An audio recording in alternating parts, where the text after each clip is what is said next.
பேச மாட்டீங்க, ஏன் பேச மாட்டீங்க? ஏன் விஜய் அவர் வந்து உங்கள் நம்ம சிஎம் வந்து பார்த்தீங்கன்னா வாய் திறக்க மாட்டுறாரு? ஏங்க அங்கே யாருமே இல்லைன்னு போது நம்ம எதுக்குங்க பேசணும்? ஏங்க ஒரு ஆசை, ஏங்க உங்களுக்கு புரிஞ்சுவாங்க பேச மாட்டாங்கன்னு கேட்கறது பார்த்தீங்கன்னா மிஸ்டர் ஆனந்த்ஜித் அவர்களே மக்கள்கிட்ட கொண்டு வைக்கிறோம்.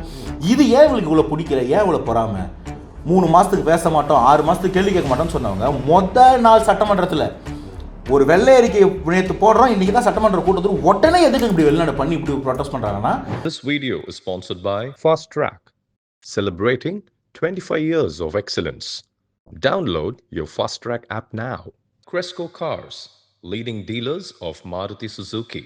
RR Collections, elegance in every thread. Top 4 call drivers, day or night, we drive for you. உறவுகளால் நான், உறவுகளுக்காக நான். உங்கள் சிபி நவீன். அனைவருக்கும் வணக்கம் உறவுகளே. இன்று நம்மோடு எதிர்க்கும் முக்கிய விருந்தினர் தமிழக வெற்றி கழகத்தின் செய்தி தொடர்பாளர், மாநில செய்தி தொடர்பாளர், டிவிகேயோட ஸ்போக்ஸ் பர்சன், மதிப்பிற்குரிய திரு ஆனந்த்ஜித். வணக்கம்.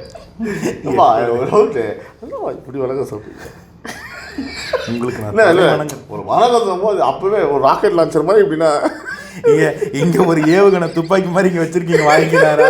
இங்க வணக்கம் சொல்ல இடம் இருக்கு, அதை காண்டி எப்படியாவது வச்சு நான் வணக்கம் வச்சு. இல்லை, அது நல்லா இருக்குது. நான் நிறைய இடத்துல எப்போது கேட்கணும்னு நினைப்பேன், டிஃப்ரெண்ட்டாக. உண்மையாக இப்போ பாருங்க, இனிமேல் நீங்கள் நோட் பண்ணுறீங்க எல்லாத்தையுமே நல்லா பாருங்க. இப்படி நோப்பில்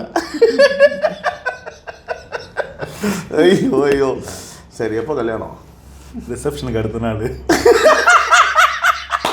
அவ்வளோ பெரிய ஜோக்கே இல்லை இது. நீங்கள் சிரிச்சே எனக்கு சிரிப்பு வருது. இல்லைம்மா, இன்னும் சீரியஸாக ஒரு கேள்வி கேட்டா என்ன அடியனுக்கு கூட பொண்டாட்டி இல்லை, புள்ள எத்தனை குட்டி எத்தனைன்ற மாதிரி இப்போ யார் கல்யாணம் பண்ண போகிறா? அதுக்காக நீங்கள் வந்து இல்லை, இப்போ உங்களுக்கு கல்யாணம் பண்ணால் எதிர்கட்சி தலைவர்லாம் கூப்பிடுவீங்களா பேசிக்கா? ஐயோ, அப்போ கல்யாணம் பண்ணுற மூடே இல்லை. அங்கே வந்து ஐயோ அம்மா ஒப்பாரி வச்சுட்டு இருப்பானுங்க. அந்த ஜோக்கில் ஒன்று வருங்க, மணப்பெண் வந்து இதுக்கு முன்னாடி எதாவது பண்ணியிருக்கலாம், மாப்பிள்ளை பண்ணியிருக்கலாம், அதை கண்டுக்கூடாதுன்னு. அவங்கள கூப்பிட்ற மாதிரி இருந்தால் கல்யாணம் பண்ணுற ஐடியாவே இல்லை, அப்படியே விட்டுருங்க. என்ன பையன்? இல்லைங்க, ஒரு துறவர வாழ்க்கையை கூட வாழ்த்துறேன். இவன் கூட சண்டை போட்டு எனக்கு வயசாயிடும் போட்டு. அவங்களோட மன திருப்தி என்னன்னா, இந்த மாதிரி கல்யாணத்தில் கூப்பிட்டா போய் பேசுறது அவங்க ஸ்ட்ரெஸ் கம்மியாகுது. எப்பவுமே ஒரு காலத்தில் எமர்ஜென்சி பீரியடில் கல்யாண மேடைகளில் தான், ஏன்னா அரசியல் மேடைகள் அலோடு இல்லைன்னும் போது கல்யாண மேடைகளில் அரசியல் பேசினாங்க. இன்னும் உட்காந்து கல்யாண மேடைகளில் ஒப்பாரி வச்சுக்கிறது என்ன விதமான நியாயம்? ஒப்பாரி நிற்கவே மாட்டேங்குது. இது பிக் பாஸில் வர மாதிரி நாள் 42 காலை 8:40 அப்படின்னு போட்டு ஓட்டிகிட்டு இருக்கிறானுங்க, நிற்கவே மாட்டேங்குதுங்க. இப்போ கல்யாணம் வரைக்கும் ஒரு மாதம் கல்யாணம் நடக்கல அப்படின்னா இவங்களே கல்யாணம் டம்மிக்காவது கிரியேட் பண்ணி மண்டபத்தை பிடிச்சி அப்படி செட்டப் பண்ணி அப்படி மாதிரி இல்லை, அதெல்லாம் அவங்க பண்ணுறது தானே ரெகுலராக. பேருக்கு கல்யாணம் பண்ணுறதுன்னு சொல்லிட்டு கூட்டிகிட்டு போயிட்டு ஏற்கனவே கல்யாணம் ஆனவங்க சம்மந்தம் இல்லாதவங்க உட்கார வச்சு இந்த புஷ்பா புருஷன் ஒரு காமெடி வருமே, அந்த மாதிரிலாம் நடக்க தான் செய்யும். அதை பார்த்து தான் அந்த மாதிரி காமெடியில் எடுக்கிறது. சும்மா பேருக்கு ஏதாவது ஒன்று பண்ணணும்ட்டு சம்மந்தில் 2 பேரும் கூப்பிட்டு வந்து வச்சு கல்யாணம் மாதிரி ஒன்று பண்ணி, இதை நீ கட்டில் எடுத்துக்கோ, நீ பேர் எடுத்துக்கோ, நான் தங்கத்தை எடுத்துக்கோ. அப்போ கூட பாரு, நீ கட்டில் எடுத்துக்கோ, நீ பீர் எடுத்துக்கோ, தங்கத்தை நான் எடுத்துக்கோ. ஆமாம், பின்ன பவர் இருக்குல்ல மாவட்டம். அந்த சரி, ஏன் இந்த மாதிரி ஒரு ஹேபிட் அவங்களுக்கு? ஏன் இந்த மாதிரி எல்லா இடத்துக்கும் போயிட்டு ரொம்ப புலம்புறாங்க? அது ஒரு ட்ரோல் ஆகுது. அவங்க கிரெடிபிலிட்டியை லூஸ் பண்ணுறாங்களா? அது அவங்களுக்கு தெரியுதா, இல்லை தெரியலையா? இல்லை, முதல்ல ஒரு தலைவன்றவன் எப்படி இருக்கணுன்றது நான் புரிஞ்சுக்கிட்டேன். ஸ்டாலின் மாதிரி இருக்கக்கூடாது. தலைவர்கள் எப்படி இருக்கணும்னா வந்து ஸ்ட்ராங்காக இருக்கணும். என்ன வந்தாலும் எனக்கு என் தலைவன் இருக்கிறான்ற அந்த ஒரு திடகாத்திரமாக இருக்கணும். அது வந்து ஓரளவு கலைஞர்லாம் இருந்தது நான் பார்க்குறேன். ஏன்னா வந்து எம்ஜிஆர் இருக்கும்போது தொடர்ந்து 3 தோல்வி 4 தோல்விலாம் வந்தது. 13 வருஷம் ஆட்சியில் இல்லை. ஆனாலும் வந்து பார்த்திங்கன்னா அவர் கட்டுக்கோப்பா கெத்தா நான் கெத்து அப்படின்ற ஒரு மைண்ட் செட்டில் இருப்பார். இந்த 20 ஒரு படத்தில் எம்ஜிஆர் கலைஞர் அவங்களோட வாழ்க்கை வரலாறு வந்து கிட்டத்தட்ட எடுத்திருப்பாங்க. அதில் ஒரு சீன் வரும் அந்த மாதிரி. ஃபஸ்ட் எலெக்ஷனில் எம்ஜிஆர் வந்த பிறகு அந்த ஃபஸ்ட் எலெக்ஷனில் திமுக தோற்றுரும். அப்போது பிரகாஷ் ராஜ் கலைஞர் கேரக்டர் நடிக்கிறவர் சொல்லுவார், அவர் வெறும் ஆளுங்கட்சி, நான் கேள்வி கேட்குற எதிர்கட்சி அப்படின்னு கெத்தாக சொல்லுவார். நான் கூட இவங்க வந்து கேள்விலாம் கேட்பாங்க, கெத்தாக இருப்பாங்கன்னு பார்த்தா இப்படி ஒப்பாரி வச்சுக்கிட்டு இருக்கிறாங்க. கருப்பு கலரில் அட்டை எடுத்து இதில் சுற்றிக்கிட்டு என்ன இதெல்லாம் பேசிக்கிட்டு கையில் போர்டு வச்சு நிற்கிறாரு. இன்றைக்கி எதிர்கட்சி தலைவர் என்னடான்னு பார்த்தா கதறல் கேட்குதா, அதான் தமிழ்நாட்டுக்கே கேட்குது, இதில் வேறு கதறல் கேட்குதான்னு ஒரு கேள்வி. என்ன லாஜிக்னே தெரியல. இவ்வளோ கதறாதீங்கப்பா, இது ஒரு எலெக்ஷன், மக்களின் தீர்ப்பை மதிக்கணும். 2021 போடும்போது ஓட்டு குழுன்னு இருந்துச்சு இல்லை, அப்போ தப்பு பண்ணால் மக்கள் போட மாட்டாங்க. தப்பு என்ன பண்ணியிருக்கோன்றதை புரிஞ்சுக்கணும். அதை எப்படி ரெட்ரோஸ்பெக்ட் பண்ணுறது, எப்படி சரி பண்ணுறது, எப்படி ஃபார்வர்டாக மூவ் பண்ணுறது, இதுதானே யோசிக்கணும். உட்காந்து ஐயோ நான் அடிச்சுக்கிட்டே இருந்தால் என்ன புண்ணியம் எனக்கு ஒன்றும் புரியல. ஸோ இப்போ அடுத்த நான் இந்த டிபேட்டில் நீங்கள் ஆக்சுவலாக லைவ் பார்த்துட்டு இருந்தேன். நம்ம இதை எடுக்கும் போது, இந்த ஷூட் நம்ம எடுத்துகிட்டு இருக்கும் போது தான் நீங்கள் டிபேட் முடிச்சுட்டு வரீங்க. நான் லைவ் பார்த்தேன் ஆக்சுவலாக. அதில் எது எல்ஓபின்னு சொல்லிட்டு ஏதோ ஒரு வெள்ளை பேப்பர் வச்சுட்டு ஏதோ பண்ணிட்டு இருந்தீங்க. அவர் என்னங்க ஒரு எவ்வளோ இல்லைங்க, எவ்வளோ பெரிய ஒரு மனிதர். நீங்கள் பாட்டுக்கு வாய்க்கு வந்து உங்கள் இஷ்டத்துக்கு பேசுகிறீங்க. நான் ஆளுங்கட்சின்ற திமுறை இல்லை, அதெல்லாம் இல்லைங்க. அதெல்லாம் நாங்கள் அப்புறம் நாங்கள் எங்கேயாவது அந்த மாதிரி பேசுகிறோமா? அதே டிபேட்டில் தான் ஒருத்தர் என் பக்கத்தில் உட்காந்துக்கிட்டு தம்பி இப்படிலாம் பேசுனீங்கன்னா பாரு வாங்கி போவேன் அப்படின்னாரு. என்ன வாங்கி போவோம்? அது வழக்கமாக 200 கொடுக்குறதா இருக்கும் பக்கத்தில். எனக்கு ஏங்க அதெல்லாம் கொடுக்குறீங்க, எனக்கெல்லாம் வேணாங்க அப்படின்னு சொல்லிட்டு வந்தேன். அது மாதிரி அவங்க தான் இன்னும் அந்த மாதிரி அந்த மமதையில் இருக்கிறாங்க. நமக்கு அந்த தாவை காலத்து எப்பயுமே கிடையாது. இவர் இன்னைக்கு ஆக்சுவலி இன்னைக்கு சட்டப்பேரவையில் ஆளுநர் உரை அன்னைக்கு ஆளுநர் பேசுவார். அதோட சபை முடிஞ்சிடும். மேபி அதை டிரான்ஸ்லேட்டர் மட்டும் சபாநாயகர் வாசிப்பார். அன்னைக்கு அதோட சபை முடிஞ்சது. அடுத்த நாள் காலையில் தான் அதுக்கு நம்பிக்கை வாக்கெடுப்பு இல்லாட்டி வந்து நன்றி தெரிவிக்கும் தீர்மானம்லாம் வரும். இன்னைக்கு அவர் ஆளுநர் தெரிவிக்கிறாரு, பேட்ஜ் குத்தின்னு வர்றாரு எதிர்கட்சி தலைவர், சிஎம் பேசுங்க வாயை தொடங்கன்னு. இன்னைக்கு சிஎம் பேச மாட்டாரா, தாண்ட மரபுன்னு புரிஞ்சிக்க மாட்டீங்களா, வேற சொல்லுங்கப்பா அவருக்கு அப்படின்னு ஒன்று இருந்துச்சு. அதுக்கு தான் நான் எழுதின்னு போனேன். அப்பா எதிர்கட்சி தலைவர்களே கொஞ்சமாவது படிங்க, புரிஞ்சிக்கங்க, சட்டப்பேரவை மரபு என்னன்னு தெரிஞ்சுக்கங்க அப்படின்றதுக்காக please learn mister Udhayanidhi LOP leader of opposition பார்ட்டின்னு போட்டிருந்தேன். ஏன்னா அவங்க மட்டும் பேட்ஜ் குத்தின்னு வருவாங்க. எல்ஓபினா லாஸ் ஆஃப் பேர் ஒன்று இருக்குது. ஆமாங்க, அவங்க இருக்க வரைக்கும் லாஸ் ஆஃப் பே தானே. ஏன்னா இன்னைக்கு அவர் லீடர் ஆஃப் அப்போசிஷன் பார்ட்டி. அதுக்கு அந்த மாதிரியே தான் நான் கொடுக்குறேன். ஐயோ என்னத்தை பற்றி எனக்கு தெரியாதா? கொண்டு மாதிரி நீ எந்தெந்த நேரத்தில் எப்படிலாம் கெட்டப் கொடுப்பேன், எப்படிலாம் நடிப்பேன் எனக்கு தெரியுன்ற மாதிரி. I am very sorry. சரி, அதே மாதிரி இன்னைக்கு சட்டமன்ற கூட்டத்தில் வந்து நடந்திருக்கு. அது ரொம்ப முக்கியமாக கவனிக்கப்பட வேண்டிய விஷயம் ஆளுநரோட உரை. என்ன எதை செட் பண்ணிட்டீங்கன்னா, முதல் முறையாக வந்து பார்த்தீங்கன்னா ரொம்ப ஸ்மூத்தாக, அதுவும் தமிழ்தாய் வாழ்த்து முத பாடி ரொம்ப நார்மலாக போச்சு. இவர் உதயநிதி வெளியில் வந்து கதறாப்பில் பேட்டி பார்த்தீங்களா? ஆளுநர் வந்து ஏதோ ரீல்ஸ் போடுவதற்காகவே ஆளுநர் வந்து கண்டென்ட் கொடுத்துருக்காப்புல டிவிகேக்கு அப்படின்னு சொல்லிட்டு. என்ன பண்ணுறீங்க, என்னங்க எல்லாத்தையும் இப்படி பண்ணிட்டீங்கன்னா என்ன? இல்லைங்க, எனக்கு இதில் 2 கேள்வி வருது. ஒன்று, முதல்ல வந்து ஐயா உதயநிதி ஸ்டாலினோட கேள்விக்கு தான் பதில் சொல்கிறேன். ஒரு இன்ஸ்டாகிராமோ அதில் சின்ன பசங்க போடுற ரீல்ஸ் இவர் எவ்வளோ பாதிச்சிருந்தா, ஆளுநர் மேலே கோவம் வந்தால் கூட கேள்வி வந்தால் கூட என்ன ரீல்ஸ் போடுறீங்களா, என்ன பயம் இது? ரீல்ஸ் இவர் எவ்வளோ பயமுறுத்திருக்குன்னா நடக்க போகிற ரியல் ஆட்சி இவர் எவ்வளோ பயமுறுத்துன்றது அவர் பார்ப்பார். இது கொடுக்குற பயம்தான் அது. அதை பாருங்கள். இப்போ 2வது, ஆளுநர் வந்து விஜய் சாரோட ஃபேனெல்லாம் எனக்கு தெரியாது, அதை நான் சொல்லக்கூடாது. ஆனால் நித்தி ஆயோக்கில் நீங்களே பார்த்துருப்பீங்க, எல்லா சிஎம்ஓ எல்லா கேபினெட்டில் ரேங்க்கில் இருக்கக்கூடிய அந்த ஆஃபீஸர்ஸும் கேபினெட்டில் இருக்கக்கூடிய பல பேருமே வந்து விஜய் சாரை பார்த்துன்னு ஒரு ஃபோட்டோ எடுத்துக்கிறது, ஆசையாக ஒரு செல்ஃபி எடுத்துக்கிறது. நான் உங்களுக்கு முன்னாடியே சொல்லியிருக்கேன், தமிழ்நாட்டுக்குள்ளே தமிழ் பேசுகிற மக்களுக்கு அவர் தளபதி விஜய், மற்ற எல்லாருக்கும் அவர் விஜய் தளபதி, அவ்வளோதான் டிஃப்ரென்ஸு. ஆனால் அந்த ஃபேன் கிரேஸு ஏன் நீங்கள் கர்நாடகாவில் பார்க்கல, அந்த கொல்லூர் மூகாம்பிகா கோயில் போகும்போது எவ்வளோ கூட்டம்.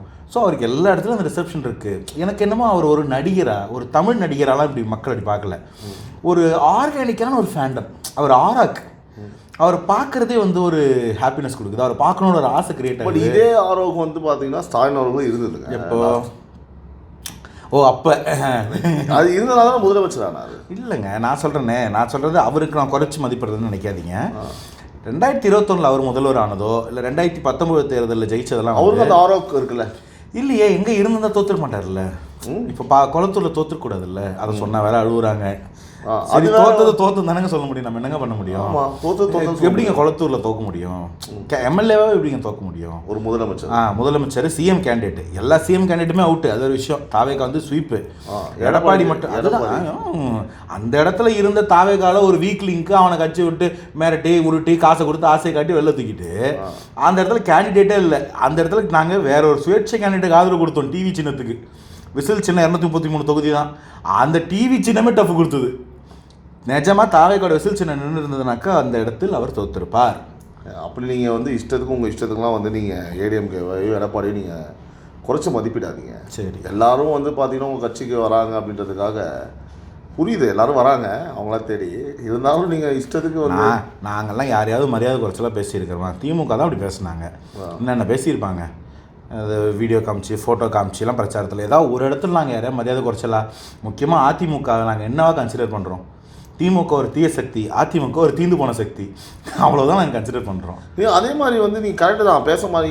ஏன் பேச மாட்டேறீங்க? ஏன் விஜய் அவர் வந்து உங்கள் நம்ம சிஎம் வந்து பார்த்தீங்கன்னா வாய் திறக்க மாட்டுறாரு? ஏங்க அங்கே யாருமே இல்லைன்னு போது நம்ம எதுக்குங்க பேசணும்? ஏங்க அவர் ஆசை, ஏங்க உங்களுக்கு புரிஞ்சுவாங்க பேச மாட்டாங்கன்னு கேட்குறது பார்த்தீங்கன்னா மிஸ்டர் ஆனந்த்ஜித் அவர்களே, அவங்க விஜயோட ஒரு ஃபேனாக இருக்கலாம். தளபதி விஜய் கிடையாது, விஜய் தளபதியாக அவர் பேசுகிறத கேட்க தான் அவங்க ரசிக்கிறாங்க. மேபி வந்து உதயநிதி விஜய் ஃபேனாக கூட இருக்கலாம், திமுக விஜய் ஃபேனாக இருக்கலாம்.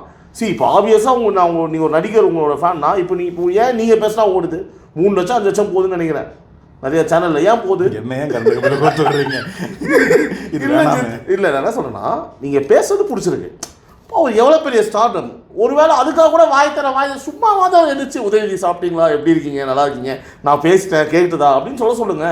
இல்லைங்க, நான் என்ன கேட்குறேன், ட்ரெண்ட் ஆகிடுங்க அந்த மாதிரி பேசுறாருன்னா. பேச முடியாதுங்க, பேச சொல்லுங்க. நீங்கள் ஃபேனு நீங்கள் எல்லாம் அஃபிஷியலாக சொன்னீங்க. முதல்வர் என்ன சொன்னார், முன்னாள் முதல்வர், நான் தளபதி விஜய் அவர்களின் படத்தை ரசிச்சு விரும்பி பார்ப்பேன்னாரு. 2021 பிரச்சாரத்தையே வந்து அண்ணன் வீட்டில் வந்து பார்த்து சாப்பிட்டுட்டு அங்கேருந்து தான் உதயநிதி ஸ்டாலின் பிரச்சாரத்தையே ஆரம்பித்தார். அந்த ஃபேன்ஸ் மீட்டை தான் போய் எலெக்ஷன் முடிச்சோன்னு பார்த்தோமா இல்லை வீட்டில். அதுக்காக வாழ்க்கை ஃபுல்லாக இந்த 2 ஃபேன்ஸ்க்கே பேசிட்டு இருக்க முடியுமா? மீதி இருக்கக்கூடிய 8 கோடி ஃபேன்ஸுக்கு பேச வேணாமா? 8 கோடி மக்களுக்கு வேலை செய்ய வேணாமா? அதனால் அது சும்மாலாம் பேசிருக்க முடியாது, பேச முடியாது. இன்னைக்கு கிடையாதுங்க, இன்னைக்கு ஆளுநர் உரைங்க, இன்னைக்கு சிஎம் ஸ்பீச் கிடையாதுங்க, நாளைக்கு தாங்க அது வரும். அது ஏன் தெரியல உங்களுக்கு? அதுதான் போய் படிச்சுட்டு வாப்பான்னு சொல்லி அந்த எல்ஓபிக்கு லெட்டர் எழுதி வச்சோம், பட்டனில் குத்திட்டு வந்தோம். பிரச்சனை என்னன்னே தெரியாம ஏதோ ஒரு டேக் எடுத்துக்கிட்டு கதறல் கேக்குதான்னு போர்டை பிடிச்சிட்டு நிக்கிறாரு. இந்த தூள் படத்துல அந்த கிளவி ஒன்று, டேய் இதுதான் நைட்டு பூரா ஓட்டிட்டு இருந்தியா, போ அப்படி எடுத்துட்டு போ. கரெக்டா? சேம் சினாரியோ இன்னைக்கு. அதை வேற என்னமோ காலேஜ் பசங்க வந்து ப்ராஜெக்ட் ரிப்போர்ட் எடுத்துன்னு வர மாதிரி சட்டப்பேரவைக்குள்ள காமிச்சு எடுத்துன்னு போறாங்க. ஒருத்தர் அந்த கல்ச்சுரல்ஸ்லாம் நடக்கும்ல, காலேஜ் கல்ச்சுரல்ஸ், ஜாலியாக கிளம்பி இவங்க எல்லாம் அப்படிதான் கிளம்பி வருவாங்களோ. அவங்க ஆளுங்கட்சியா இருக்கும் போதே அப்படிதான் இருந்தாங்க. அதுக்கு முன்னாடி எதிர்கட்சியா இருக்கும் ஞாபகம் இருக்குதா உங்களுக்கு? அந்த இது சொல்லுவாங்களே, அந்த காஸ்டியூம்ஸ் எல்லாம் மாத்தி மாறுவேட போட்டின்னு ஒன்று நடக்கும், ஞாபகம் இருக்கா? அது மாதிரி தானே சட்டையெல்லாம் கிழிச்சிட்டு கார்ல இருந்து இறங்கி பண்றது தானே. Right ton. ஸோ இப்போது அடுத்தபடியாக வந்து பார்த்தீங்கன்னா ஆளுநர் உரை டீகோட் பற்றி நீங்கள் சொல்லுங்கள். அவரோட உரையில் நீங்கள் வந்து சுவாரஸ்யமாக பார்த்த விஷயங்கள் என்ன, மக்களுக்கு வந்து நீங்கள் சொல்ல வேண்டிய கருத்து என்ன, அதிலிருந்து what do you think on from your perspective on governor speech? பேசிக்காக ஒரு ஆளுநர் உரைன்றது என்னென்னா, அது வந்து ஒரு கான்ஸ்டியூஷனல் மேண்டேட். ஒரு கட்சி ஆட்சி அமைச்ச பிறகு வரக்கூடிய முதல் சட்டமன்ற கூட்டத்தொடர்லையோ இல்லை ஒவ்வொரு வருஷம் நடக்கக்கூடிய முதல் சட்டமன்ற கூட்டத்தொடர்லையோ ஃபஸ்ட்டு அட்ரஸ் வந்து கவர்னராக தான் இருக்கணும். ஏன்னா கவர்னர் வந்து ஸ்டேட்டோட நாமினல் ஹெட், அதே மாதிரி சிஎம் வந்து அந்த ஸ்டேட்டோட கவர்மெண்ட்டோட ஹெட். இதுதான் வந்து கான்ஸ்டியூஷனல் மேண்டேட். இப்போ முதல்ல கவர்னர் தான் பேசணும். கவர்னர் என்ன பேசுவார் அப்படின்னு பார்த்தீங்கன்னா, இப்போ முதல் முறையே ஆட்சி அமைச்சிருக்காங்க, முதல் வாட்டியில் உட்காடுறாங்க அப்படின்னும் போது இந்த கட்சி எதை நோக்கி வந்திருக்கு, இந்த கட்சி என்ன மாதிரியான ஒரு ஆட்சியை கொடுக்க போகுது, இவங்களோட பிரின்சிபல்ஸ் என்னென்ன, எப்படி வந்து இவங்களுடைய கிரவுண்ட்லேருந்து மக்கள் இவங்களை நம்பி ஒரு வாக்கு செலுத்தி இவங்க ஆட்சி கட்டில் ஏற்றி உட்கார வச்சுருக்காங்க, இவங்க என்னென்னலாம் பண்ண போகிறாங்கன்றது மக்கள்கிட்ட. ஏன்னா நீங்கள் வந்து எலெக்ஷனில் பேசுகிறது ஒன்று, கட்சியோடைய மேனிஃபெஸ்டோவோ இல்லை கட்சியோட பைலாஸோன்றது ஒன்று. ஆனால் ஒரு ஆட்சியில் உட்காரும்போது யார் ஒருத்தருக்கும் விருப்பம் இல்லாமல் அந்த சட்டமன்றத்தில் அதை பதிவு பண்ண வேண்டியது ஒரு கடமை. அப்படி பதிவு பண்ணும்போது அது அந்த சட்டப்பேரவையோட ரெக்கார்ட்ஸில் ஏறிடும், அவை குறிப்பில் ஏறிடும். அது அந்த கட்சியோட ஒரு ஃபார் எவர் ரெக்கார்டு மாதிரி இருக்கும். இவங்க வந்து சமூக நீதி கட்சி, இவங்க வந்து சமத்துவம் பார்ப்பாங்க, இவங்களுக்கு ஜாதி மத வேறுபாடு கிடையாது, பிறப்புக்கும் எல்லா உயிருக்கும், காசு கொடுத்து ஓட்டு வாங்கணும் கிடையாது, அதெல்லாம் வந்து அங்கே பதிவு பண்ணணும். இதை யார் பதிவு பண்ணணும்னா ஹெட் ஆஃப் த ஸ்டேட்டாக இருக்கக்கூடிய கவர்னர் பதிவு பண்ணணும். அப்போ தான் கவர்னர் கேட்பார், நீங்கள் என்ன சொல்ல விரும்புகிறீங்களோ அதை சொல்லுங்கள், உங்கள் சார்பாக நான் சொல்கிறேன். அதை கவர்னர் வாசிப்பார். அதை கவர்னருடைய டிரான்ஸ்லேஷனை வந்து சபாநாயகர் ஹெட் ஆஃப் த அசம்பிளியை வாசிப்பார். இது அவை குறிப்பில் ஏற்றுப்படும். இது முதல் முறையாக பேசும்போது இதில் மறுத்து சொல்கிறதுக்கு ஒன்றுமே இல்லை. இப்போது நம்ம 2021 22 ஆட்சி பண்ணுறாரு ஸ்டாலின், 21 ஒரு அசம்பிளியில் இதே மாதிரி ஒரு கவர்னர் ஸ்பீச் நடக்குது. அப்போது பன்வாரிலால் புரோஹித் இருந்தார். அவர் வந்து இவங்களுக்கு எதுவுமே எதிர்க்கலை. இவங்க என்ன கொடுத்தாங்களோ ஓகே, நீங்கள் இதெல்லாம் சமூக நீதி ஆட்சி பண்ண போகிறீங்க, அவங்க ஏதோ ஒன்று சொன்னாங்க, அதை படிச்சுட்டு போயிட்டார்.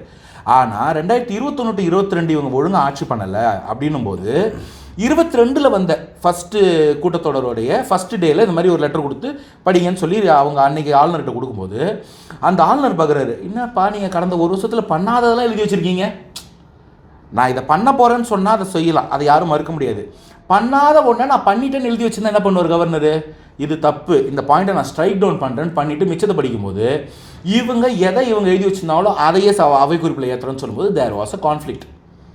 இந்த நேரத்தில் தான் முதல்வர் என்ன சொன்னார், அன்றைக்கி முன்னாள் முதல்வர் ஸ்டாலின் அவர்கள், நான் முன்னாள் குளத்துறை எம்எல்ஏன்னு சொல்ல அதுக்கு வர திட்டுறாங்க எங்கள் அம்மா, பாவம் அவர் வயசானவர் கண்ணு கலங்குறாரு, அவர் கேட்கலாமான்னு.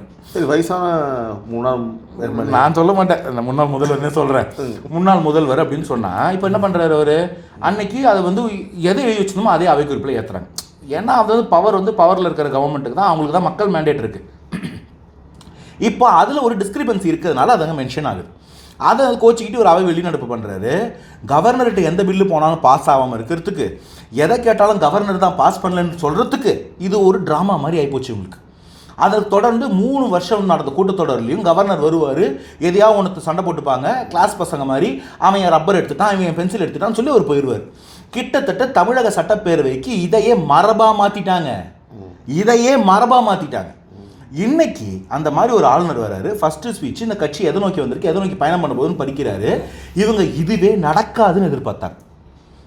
எதிர்கட்சிக்கு என்ன எதிர்பார்க்குறாங்க, இதுவே நடக்காது, அவருக்கு என்ன வேலை, அவர் வெளில போயிடுவார், அவர் போயிடுவார், ஆளுநருக்கும் இவங்களுக்கு ஒரு இது இருக்காது, கார்டியல் ரிலேஷன்ஷிப் இருக்காது, இந்த கட்சி பண்ண போகிற எந்த பில்லையும் அவர் பாஸ் பண்ண மாட்டார், நம்ம ஜாலியாக குழம்பு கொட்டையில் மீன் பிடிச்சிக்கலாம்னு நினச்சிக்கிறாங்க. ஆனால் இந்த தலைவருடைய அந்த ஒரு புரிதல், ஒரு நம்பிக்கை, அந்த கரிஷ்மா, இவர் என்ன பண்ண போகிறோன்னு சொல்கிறதுல ஒரு நம்பிக்கை ஏற்படுது. அந்த கவர்னர் அதை கரெக்டாக படிக்கிறாரு, சுமூகமாக அந்த ஈவெண்ட் நடக்குது. இதே மாதிரி இன்னொரு பொய் ஒன்று கிளப்பிடுவாங்க, தமிழ் தாய் வாழ்த்து 2ஆம் இடத்துக்கு தள்ளிட்டாங்க. தமிழ் தாய் வாழ்த்து 2ஆம் இடத்துக்கு தள்ளி யார் தெரியுமா? இதே திமுக ஆளுநர் பதவி இருக்கும்போது மார்ச் 12, 2026 ஒரு ஃபுல் வீடியோ இருக்குது, நான் தரேன் உங்களுக்கு. அதில் ஆளுநர் முதல்ல பதவி இருக்கிற விழாவில் முதல்ல தேசிய கீதம் பாடப்பட்டு 2ஆம் இடத்துல தமிழ் தாய் வாழ்த்து பாடப்பட்டது திமுக அரசியல் தான் முதல் முறையாக. அந்த காலொலி உங்கள்கிட்ட இருக்கு, நான் தரேன். அதை பண்ணிட்டாங்க. அப்புறம் அதுவே புரோட்டோக்காலாக மாறிடுச்சு. இப்போ அதை திரும்ப திருத்தி இன்னைக்கு தாவேக்கா தமிழ் தாய் வாழ்த்துக்கு முன்னுரிமை கொடுக்குது. முதல் இடத்துல தமிழ் தாய் தான், எங்களுக்கு தாய்மொழி தான் முதல் வைக்கிறோம், அதை கவர்னர் ஏற்றுக்கிறாரு, அங்கே நடக்குது. இப்போ இதெல்லாம் பார்க்குறவங்க ஆற்றாமையில், பொறாமையில், வைத்தறிச்சலில் என்ன பண்ணுறது தெரியாமல் போர்டை பிடிச்சிட்டு போய் வெளியே கத்திக்கிட்டு இருக்காங்க. இவ்வளவுதான் புரோட்டோகால் படி. இன்னைக்கு சிஎம் பேச வேண்டிய நாள் கிடையாது. தமிழ் தாய் வாழ்த்தை முதல் இடத்துக்கு கொண்டு வந்துட்டோம். நம்ம தாவேக்கா அரசாங்கத்துடைய அஜெண்டா இதை எதை நோக்கி போகுது, இந்த அரசாங்கத்தை தெளிவாக மக்கள்கிட்ட கொண்டு வைக்கிறோம். இது ஏன் இவங்களுக்கு இவ்வளோ பிடிக்கல, ஏன் இவ்வளோ பொறாம? 3 மாதத்துக்கு பேச மாட்டோம், 6 மாதத்துக்கு கேள்வி கேட்க மாட்டோம்னு சொன்னவங்க முதல் நாள் சட்டமன்றத்தில் ஒரு வெள்ளை அறிக்கை நேற்று போடுறோம், இன்றைக்கி தான் சட்டமன்ற கூட்டத்தில் உடனே எதுக்கு இப்படி வெளிநாடு பண்ணி இப்படி ப்ரொட்டஸ்ட் பண்ணுறாங்கன்னா, பயத்தெரிச்சல், எரியுது வயிற்றுப்போக்கு, எரியுதுடி மாலா, ஃபேனை போடு, அவ்வளோதான். அது என்ன போதும்லாம் நான் பார்க்கல, எரியுது மட்டும் நான் பார்த்தேன். அதை பார்த்துட்டு நம்ம வேலை. ஆமாம், கரெக்ட். அதை நாம அந்த கரும தேவைடாமா. சமூக நீதி கக்கூஸ்னு ஒன்று வச்சுருந்தீங்க. சமூக நீதி கக்கூஸ் வரிசையாக இருக்கும், அப்படியே போய்க்கலாம். அங்கே வேணா பொங்க வைக்கிற மாதிரி, அங்கவை பொங்கவை சங்கவை பை திமுக. இதுதான்டா திமுக, சும்மா வரலடா திமுக காரன். இப்போ நம்ம லைலா மணி புதுசாக அதுக்கு வச்சுக்கிறாப்புல, அது திமுக கிடையாது. ஆமாம், பயங்கர ஓமுக சொம்மன்னு ஓமுக ஒப்பாரி முன்னேற்ற கழகம். என் வேலை வேற மாதிரி உள்ளது. நாங்கள் எதுவும் சொல்லலப்பா, நாங்கள் ஓமுக தான்ப்பா சொன்னோம். சரி, இப்போது அடுத்தபடியாக வெள்ளை அறிக்கை, சரிங்களா? ஸோ அதை பற்றி நீ இப்படி எக்ஸ்ப்ளனேஷன் கொடுத்த மாதிரி எலாபரேட்டாக ஷார்ட்டாக வந்து என்ன சொல்ல வராங்கன்னு எனக்கு தெரிஞ்சு போச்சு, சரிங்களா? இதிலிருந்து தாவேக்கா என்ன ஸ்டெப்ஸ் எடுக்க போகிறாங்க, அதுதான் இப்போ முக்கியம். பிகாஸ் எவ்ரிபடி நோஸ் அந்த வெள்ளை அறிக்கை வந்துச்சு, எல்லாமே பார்த்துருப்பாங்க என்ன ஸ்டெப்ஸ் எடுக்க போகிறாங்க. இதை வந்து இந்த சூழ்நிலையில் நம்மளுடைய முதல்வர், சரிங்களா, இதை எப்படி ஹேண்டில் பண்ணி மக்களுக்கான நல்ல திட்டங்களை எப்படி செய்ய போகிறாரு, சரியா? இப்போது அடுத்த நாளே, நானும் வீடியோவில் பேசும்போது வச்சு குழந்துட்டேன், உங்களுக்கு ராணி தம்பு இருந்தால் இதுக்கு பதில் கொடுங்கடா, கேட்டுருச்சு போடுறதுக்கு பதில் கொடுத்துட்டாங்க அடுத்த நாளே. ஓகேவா? பதில் சொல்லும்போது அதையும் நீங்கள் கேட்டிருப்பீங்க. அவங்க சொன்ன கருத்து, what is the conflict of interest, அவங்க சொன்னதில் உங்களுக்கு இருக்குது. இல்லை, அவன் பொய் சொல்கிறான். ஏன்னா அவர் என்ன சொன்னாங்க, பார்த்துடலாம், தாவேக்கா இந்த கடனை வந்து அவங்க 5 வருஷம் கழித்து பண்ணும்போது இது டபுளாக தான் இருக்கும், அதிகமாக தான் இருக்கும், இது எந்த மாற்றமும் இருக்காதுன்னு சொன்னார் இல்லையா? யூனோ வெரி வெல் நினைக்கிறேன். இந்த கால்குலேஷனாக நீங்கள் இன்னும் கொஞ்சம் கிளவராக பேசக்கூடியவங்க எனக்கு தெரியும், ஏன்னா நீங்கள் அது உங்கள் சப்ஜெக்ட் ஆக்சுவலி. ஓகேவா? அப்படி இருக்கும்போது நீங்கள் எனக்கு விவரமாக சொல்லுங்கள், புரியுற மாதிரி சொல்லுங்கள். ஓகேவா? இல்லை, உங்களுக்கு வெள்ளை அறிக்கை பற்றி உங்களுக்கு ரொம்ப நல்லா தெரியும், நீங்களும் பேசிட்டீங்க, உங்கள் வீடியோ நான் பார்த்தேன். ரொம்ப சிம்பிளாக ஷார்ட்டாக சொல்கிறேன். இப்போ தாவேக்கா முதல் முறையாக அரசு பதவி ஏற்றிருக்கோம். இப்போ இங்கேருந்து நம்ம வந்து அரசாங்கத்தை கொண்டு போகிறோம். மக்களுக்கு இது வரைக்கும் நம்ம சொல்லியிருக்கோம், இவ்வளோ கடன் இருந்ததுங்க, எப்படிங்க இவ்வளோ கடன் கொண்டு வந்தீங்கன்னா நம்ம நிறைய விவாதங்களில் கேட்டிருக்கோம். ஆனால் ஒரு அஃபீஷியல் ஸ்டேட்மெண்ட்டாக ஒரு அரசாங்கம் அதை சொல்லணும், அதையும் சட்டப்பேரவையில் கொண்டு போய் பதிவு பண்ணணும். அதனால தான் நேற்று வெள்ளை அறிக்கையே வந்ததை இன்றைக்கி ஆளுநரோட ஸ்பீச்சில் வச்சுருக்கோம். அதை சபாநாயகர் மொழிபெயர்ப்பு பண்ணி என்னென்னலாம் கீ பாயிண்ட்ஸோ அதை அங்கே பேசியிருக்காரு. அதோட பாயிண்டில் என்ன ஜிஸ்ட் அப்படின்னு மட்டும் நான் சொல்கிறேன் உங்களுக்கு. தமிழகம் ஒரு விஷியஸ் சர்க்கிளில் மாட்டிகிட்டு இருக்கு. விஷியஸ் சர்க்கிள்னால் என்னென்னா, ஒரு தப்பு நடக்கும், அந்த தப்புனால இன்னொரு தப்பு நடக்கும், அந்த 2வது தப்புனால 3வது தப்பு நடக்கும், 3வது தப்புனால திரும்ப முதல் தப்பு நடக்கும். இதை வந்து எக்கனாமியில் ஒரு பொய்யை மறைக்கிறதுக்கு 10 பொய் இல்லை, இது வந்து ஒரு சர்க்கிள். திரும்ப திரும்ப இந்த 3 விஷயமே நடந்துகிட்டு இருக்கோம். நம்மளை கீழே கீழே கீழே இழுத்து போய்ட்டு ஒரு சூழல்னு போதும், ஒரு புதை சூழல் மாதிரி ஞாபகம் வச்சுக்கோங்க. இப்போ ரொம்ப சிம்பிளாக சொன்னோன்னா ரெசெஷனில் இதை சொல்லுவாங்க. இப்போ ஃபார் எக்ஸாம்பிள் ஒரு செக்டார் பாதிக்கப்படுது. இப்போ அமெரிக்கன் 2008 ரெசெஷனில் வந்து ரியல் எஸ்டேட் செக்டார் பாதிக்கப்பட்டது. அது அப்போ ரியல் எஸ்டேட்டில் வந்து பாதிக்கும் போது என்ன ஆகும்னா, கடன் கொடுத்த பேங்க்குங்களுடைய பங்குகளோ லாபமோ நஷ்டமாக மாறுது.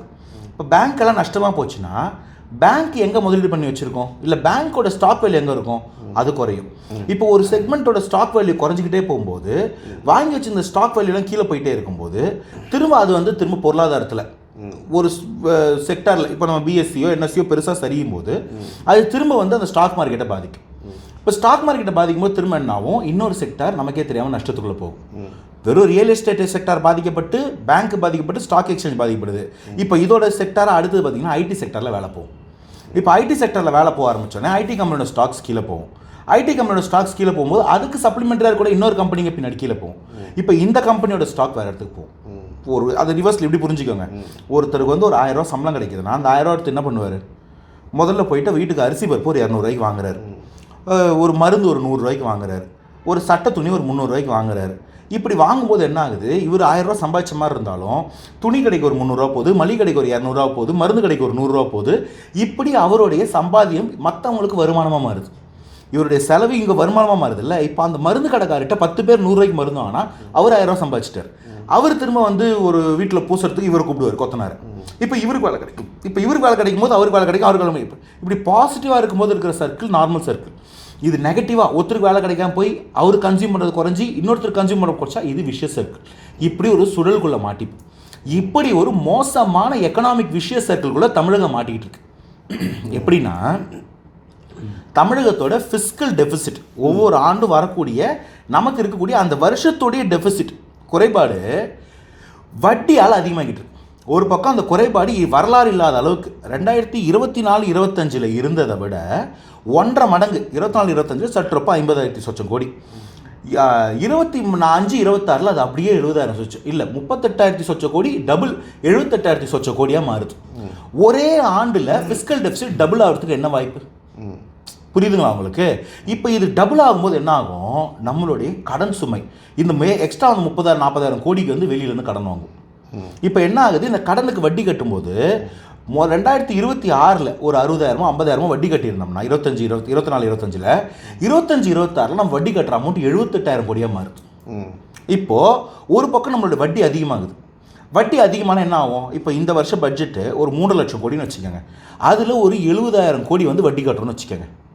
இப்போது நம்மளுடைய பட்ஜெட் செலவீனமே வந்து மிச்ச காசு 2,80,000 கோடி தான் வருது. இதைத்தான் அவர் தெளிவாக சொல்லியிருந்தார். நம்மளுடைய கம்யூனிட்டி எக்ஸ்பெண்டிச்சர் சம்பளம் வேஜஸ்ஸு இதுக்கெல்லாம் கொடுக்குற காசே வந்து 62,000 சொச்சம் கோடி போயிடுது, 67,000 சொச்சம் கோடி போயிடுது, 67% போயிடுது. ஒரு 23% வந்து நம்மளுடைய வட்டி, கடன் திருப்பி கட்டல வட்டி மட்டும். ஸோ 87% இப்படியே தீர்ந்து போகுது. மீதி மொத்தமே தமிழக மக்களுக்கு செலவு பண்ணக்கூடிய வேலைகளுக்கு வெறும் 13% தான் நம்மகிட்ட காசு இருக்குது. இப்போ என்ன பண்ணுவோம், நம்மகிட்ட காசு பத்தாது, கடன் வாங்குவோம். இப்போ கடன் வாங்கும்போது என்ன ஆகும், வட்டி அதிகமாகும். இந்த வருஷம் 70,000 கோடி வட்டினா அடுத்த வருஷம் 80,000 கோடி வட்டி. 80,000 கோடி வட்டி ஆகும்போது நம்ம அதுக்கு திரும்ப ஒரு 80,000 கோடி 1 லட்சம் கோடி வெளில வாங்குவோம். இப்படி நடந்துக்கிட்டே இருந்தால் உங்களுடைய கடன் சுமை அதிகமாகிட்டே இருக்கும். நீங்கள் கம்முனே இருந்தால் கூட கடன் அதிகமாகும். இப்படி ஒரு சிச்சுவேஷனில் கொண்டு போய் ஒன்று நிப்பாட்டிட்டாங்க. இது ஒரு அசஸ்மெண்ட், இது ஒரே ஒரு பாயிண்ட் இல்லைன்னு சொல்லியிருக்கேன். ரெண்டாவது, தமிழகத்துக்கு இருக்கிற நம்மளுடைய வரி வருவாய், சொந்த வரி வருவாய்னு ஒன்று இருக்குது. ஸ்டேட்ஸ் ஓன் டேக்ஸ் ரெசிப்ட்னு சொல்கிறாங்க. சொந்த வரி வருவாயை கிட்டத்தட்ட 6%, 5.93% இருந்திருக்குது நம்மளுடைய பட்ஜெட்டில், நம்மளுடைய ஸ்டேட்டோட ஜிஎஸ்டிபியில். அது இன்றைக்கி 5.4% குறைஞ்சிருச்சு. நடா 1% தானே கேட்குறீங்களா? நம்மளுடைய பட்ஜெட் அந்த ஜிஎஸ்டிபி 3 லட்சம் கோடி, கிட்டத்தட்ட வருஷத்துக்கு 18,000 கோடி ரூபா வெறும் டேக்ஸில் குறையுது. இது பெரிய அமௌண்ட்டாக தோணலையேன்னு கேட்கலாம். ஒரு காரணம் சொல்லட்டுங்களா, எப்பப்பெல்லாம் நம்ம வருமானம் அதிகமாகுதோ நமக்கு அதுலேருந்து வரக்கூடிய வரி அதிகமாகும். இப்போது நான் ஒரு பிஸ்கெட் வாங்குறேன், ஒரு பேக்கெட் பிஸ்கெட் வாங்கினேன்னா கவர்மெண்ட்டுக்கு 1 ரூபா வரியாக போகுது. 2 பேக்கெட் பிஸ்கெட் வாங்கினா கவர்மெண்ட்டுக்கு 2 ரூபா வரி வரணும்ல. 90 காசு வந்தால் என்ன அர்த்தம்? ஒரு பக்கம் நம்மளுடைய எக்கானமி வளருது, ஜிஎஸ்டிபி வளருது, 3 லட்சம் கோடிக்கு வந்துருச்சு. ஆனால் வந்துக்கிட்டு இருந்த வரி வருவாய் 5.93%லேருந்து 5.45%க்கு எப்படி வரி குறையுது யோசிச்சு பார்க்க முடியுதா உங்களால்? எப்படி குறையுதுன்னா தேர் இஸ் எ லீக்கேஜ். ஒரே ஒரு கிளாசிக்கல் எக்ஸாம்பிள் சொல்லவா? மதுரையில் வீட்டு வரி வாங்குறேன்ட்டு 200 கோடி ரூபாய் திருடினாங்களோ ஒரு மேயர். இது ஒரு லீக்கேஜ். ஒரு மேல் இல்லை, நிறைய பேர் இல்லை, மதுரையில் ஒரு இடத்துல நடந்தது நான் சொல்கிறேன். அது ஏன் வெளியே வந்ததுன்னா மேலே இருந்த அமைச்சர்களுக்கு கட்டிங் போலன்னு சொல்லி வெளில வந்து ஞாபகம் இருக்கா? அந்த மேயர் ரிசைன் பண்ண சொல்லி பண்ணாங்கன்னு. ஒரு மேயர் மதுரையில் கிட்டத்தட்ட அந்த அம்மா வந்து ஏமாற்றி அவங்க லாக் பண்ணிட்டாங்க கூட டவுட்டாக இருக்குது. அது வந்து உள்ளாட்சித்துறை அமைச்சர் மேலே தான் அந்த கம்ப்ளைண்ட் வருது. ஒரே ஒரு மேயர் வெறும் வீட்டு வரி வாங்குறாங்கல்ல, சொத்து வரி, அதில் 220 கோடி சொச்சம் அடித்தாங்கன்னா இது மக்களுக்கு, தமிழ்நாடு அரசுக்கு வர வேண்டிய வரி மக்கள் கட்டிட்டாங்க. ஆனால் எங்கே போச்சு? யாரோ ஒருத்தன் பேக்கெட்டுக்கு போச்சு. இது போல் ஒவ்வொரு இடத்துலையும் வரியோட லீக்கேஜ் இருக்குது. இன்னொரு காரணம் சொல்லட்டுமா? இந்த டாஸ்மார்க்கில் இருந்து வர்றதை பாதிக்கு பாதி ஒயிட்டில் கொண்டு வராமல் அன் அக்கௌண்ட்டோட உள்ளே கொண்டு வராங்கன்னு சொன்னாங்க. பிடிஆர் சொன்னார் ஒரு ஆடியோவில். அதனால் என்ன பிரச்சனைனா, அந்த பாதி பாட்டில் விற்பனையில் ஒரு 50,000 கோடி விற்குதுன்னா 20,000 கோடி கணக்கில் காமிச்சு 30,000 கோடி வந்து பிளாக்ல கொண்டு வந்தாங்கன்னா உள்ள நமக்கு தெரியாது. நம்ம பிளாக்ல வாங்குற சரக்கும் ஒயிட்ல வாங்குற சரக்கும் ஒரே பேரில் தான் இருக்கும், ஒரே சரக்கு தான். ஆனால் இது அக்கௌண்டட், இது அன் அக்கௌண்டட். அப்போ இந்த 30,000 கோடிக்கு வந்த சரக்குக்கு நமக்கு என்ன ஆகும்? வரி வருவாய், நம்மளுடைய எக்ஸைஸ் டியூட்டியோ சேல்ஸ் டியூட்டியோ தமிழ்நாடு அரசுக்கு வராது. அது யாருக்குமே வராமல் போகும், ஆனால் எவனோ ஒருத்தங்கிட்ட போகும். ஏன்னா வரியும் சேர்த்து தான் வாங்குவோம். ஒரு 100 ரூபா பாட்டில் வரியெல்லாம் சேர்த்து 140 ரூபான்னு வச்சுக்கோங்களேன். இது நான் அன் அக்கௌண்டட் தான்ப்பா, 100 ரூபாய்க்கு வாங்கின்னு சொல்ல மாட்டான், இதையும் 140 ரூபாய்க்கு விற்பான். அந்த பாட்டில் இருந்த வருமானமும் அவனுக்கு, அதில் வந்து வரி வருவாயும் தனியாக இருக்குது. இதுக்கு பேர் ஒரு டாக்ஸ் லீக். இப்படி பண்ணதுனால தமிழகத்தின் வரி வருவாய் குறைஞ்சிருக்கு. அப்படி வரி வருவாயும் குறைஞ்சி தமிழகத்துக்கான வருமானமும் குறைஞ்சா இந்த மாதிரி விஷய சர்க்கிளில் மாட்டினா தமிழகம் கடங்கார மாநிலமாக மாறாமல் வேற என்னவா மாறும் தான் நேற்று கேட்டிருக்காரு. அப்போது இந்த சிச்சுவேஷன் மாட்டிக்கிட்டோமா? இப்போ நம்ம எவ்வளோ பிரம்ம பிரயத்தனம் எடுக்கணும்னா இதை முதல்ல இந்த கடனை அடைக்கணும். கடனை நீங்கள் அடைக்கிற வரைக்கும் கடன் அதிகமாகிட்டே இருக்கும். கடன் அதிகமாக வட்டி அதிகமாகிட்டே இருக்கும். அதை கால்குலேட் பண்ணி தான் ரசா நீ நினைச்சு கூட பார்க்க முடியாது, உன்னால் இந்த கடனை குறைக்கவே முடியாது, திரும்ப டபுள் ஆகும்னு சொல்கிறாங்க. ஏன்னா அவ்வளோ பெரிய தப்பு, அவ்வளோ பெரிய சொதப்பல் பண்ணி வச்சாச்சு. நம்மளால் அதை ரிவர்ஸ் பண்ணவே முடியாது. மலை மேலேருந்து ஒரு வண்டியை வீலை பிரேக்கை உடச்சி திறந்து விட்டாங்க. இப்போ அந்த வண்டி 1 மணி நேரம் கழிச்சு இத்தனை கீழே இருக்கும், அடுத்த 1 மணி நேரம் கழிச்சு இத்தனை கீழே இருக்கும். பிரேக்கை உடச்சிட்டு அது கீழே தான் போகுன்றாங்க கான்ஃபிடென்ட்டாக. இப்போ இதுக்கு என்ன தெரியாமல் பண்ணணும்? எங்கெங்கெல்லாம் டேக்ஸ் லீக் இருக்கோ அதை முதல்ல சரி பண்ணணும். இதில் என்னென்னா, எப்பயுமே அரசாங்கத்து பேரில் ஒரு பட்ஜெட் 30% 35% வாங்கினாங்கல்ல திமுக. அந்த சப்ளையர்ஸ்லாம் சொன்னாங்களே, அந்த எலக்ட்ரிசிட்டி போர்டு சப்ளையர்ஸ், அப்புறம் இன்றைக்கி ஸ்கூல் லைசன்சிங்லாம் சொன்னாங்களே, அது போல் நிறைய நடக்கும். முதல்ல அதை தடுக்கணும். அதனால தான் எல்லா இடத்துலையும் அமைச்சர்கள் சொல்கிறாங்க, எங்களுக்கு 1 ரூபா வேணாம், எங்கள் பேரை சொல்லி வேணா 1 ரூபா கொடுத்தாலும் கேட்டாலும் அடித்து வெளில துரத்து, ஒத்த பைசா கேட்க மாட்டாங்க அமைச்சர். அமைச்சர் கேட்கலாம், யாரும் கேட்கக்கூடாது. அமைச்சர் தானே கேட்கல, அதிகாரிகள் வாங்கிக்கலாம். ராஜ்மோகன் கூட அதைத்தான் ராஜ்மோகன் ஸ்டேஜில் சொன்னார், அதைத்தான் ஆதவ் சார் பிடபிள்யூடி மீட்டிங்கில் சொன்னார், அதைத்தான் ராஜீவ் ஒரு இடத்துக்கு போகும்போது சாயப்பட்டை இடித்து சொல்கிறாரு. அமைச்சர்களுக்கு ஒத்த பைசா வேணாம், நாங்கள் எதுவும் வாங்க மாட்டோம், அமைச்சர் பேரை சொல்லி எவனா வாங்கினா உஷாராய்க்கங்க. அப்படி எங்கெங்கெல்லாம் தெரியுதோ அங்கெல்லாம் பிளாங்கெட் ஆர்டர் போடு, லீக்கேஜ் குறையுமா? டாஸ்மாக சீல் பண்ணுறாரா ஒரு பக்கம் அந்த அமைச்சர், இந்த பக்கம் இந்த மாதிரி வரி வருவாயெல்லாம் சரி பண்ண போகிறோமா உள்ளாட்சி துறையில், இப்படி எல்லாம் சரி பண்ணுவோம். முதல்ல லீக் நிற்கும் ஒன்று. ரெண்டாவது, இந்த டேக்ஸில் இவங்க பட்ஜெட், இந்த லஞ்சம் ஊழல் இருக்குது பாருங்கள், இந்த ஊழல் பட்ஜெட் அமௌண்ட்லாம் சேர்ந்து தான் நமக்கு வைக்கிற டெண்டர். அப்போது ஒரு ரோடு 1 கோடி ரூபாய்க்கு போட முடியும்னா இவங்க பட்ஜெட்லாம் 35% 40% சேர்த்து 1,40,00,000 ரூபாய்க்கு எக்ஸ்பென்ஸ் கம்மி பண்ணுவீங்கல்ல. ஸோ எக்ஸ்பென்ஸ் குறையும் போது கஜானாக்கு காசு உள்ளே வரும், இருக்கிற காசு வெளில போகாது. இது ரெண்டுத்தையும் பண்ணிவிட்டு டேக்ஸ் ரெவன்யூவை இன்க்ரீஸ் பண்ணணும், நான் டேக்ஸ் ரெவன்யூவை புது புது பிஎஸ்சி வழியாக கொண்டு வர போகிறோம். இதுதான் ஹோலிஸ்டிக் பிளான். இப்போ இந்த பிளானை இந்த நிலமையில தான் இருக்குது அரசாங்கம். 2029 இங்கே கொண்டு வந்து வளர்த்து வச்சுருக்கிறோன்னு சொல்கிறதுக்கு ஒரு கம்பேரிசன் வேணாமா? வே அஹெட் ஒரு பிளான் வேணாமா? அந்த பிளானு தான் அந்த வெள்ளை அறிக்கை. நீங்கள் அப்புறம் தேர மாட்டீங்க, அகலபாத்துக்கு போயிடுவீங்கன்னு சொல்கிறாங்க. அப்படி தான் தமிழகத்தை வச்சிருக்கிறாங்க, அதை நான் மறுக்கலை.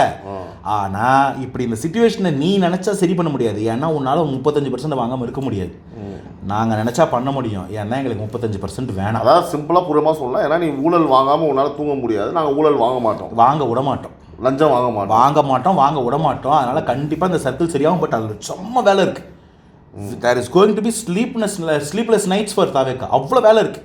But we are committed. நாங்கள் அதை செஞ்சு காட்டுவோம்னு சொல்கிறோம். ஏன்னா தலைவர் அப்படிப்பட்ட ஒருத்தர். பல்வேறு விஷயங்களை நம்மோட பகிர்ந்தமைக்கு நன்றி. ஆனந்த், அடுத்த ஒரு இன்டர்வியூல சந்திக்கலாம். நன்றி, வணக்கம். வாய்ப்புக்கு நன்றி. This video is sponsored by Fast Track, celebrating 25 years of excellence.